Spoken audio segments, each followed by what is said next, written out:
ঘন কুয়াশার জেরে বিপত্তি, মাঝ নদীতে আটকে রয়েছে ভুটভুটি। কচুবেড়িয়া থেকে লট ৮ যাওয়ার পথে এই বিপত্তি।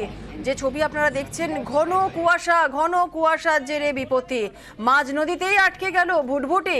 কচুবেড়িয়া থেকে লট ৮ যাওয়ার পথে এই বিপত্তি।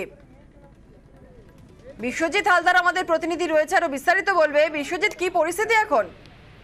হ্যাঁ দেখো, এই মুহূর্তে কিছুটা স্বাভাবিক হয়েছে। গঙ্গাসাগর সাগর থানার পুলিশ ঘটনার খবর পেয়ে কিন্তু যে পরীক্ষার্থীদের ভুটভুটি নৌকা যেটাতে আটকে ছিল তাদেরকে রীতিমতো উদ্ধার করা হয়েছে। যেটা ঘটনা ঘটেছিল যে ভোরের দিকে ওই নৌকাটি তাদের পরীক্ষা রয়েছে ডায়মন্ড হারবারে, সেই পরীক্ষার জন্য তারা কিন্তু কচুবেড়িয়া থেকে রওনা দিয়েছিল এবং ঘন কুয়াশার জেরে দিকভ্রষ্ট হয়ে কিন্তু ওই ভুটভুটিটি একটি চোড়ায় উঠে যায় এবং সেই চোড়ায় দীর্ঘক্ষণ আটকে থাকে।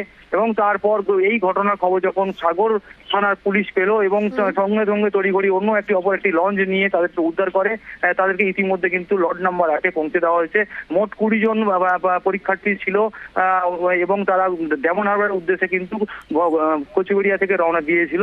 এই মুহূর্তে কিন্তু ভ্যাসেলও কুয়াশা কিছুটা কমে গিয়েছে এবং ভ্যাসেল পরিষেবাও কিন্তু স্বাভাবিক হয়ে গিয়েছে। বেশ, ধন্যবাদ বিশ্বজিৎ।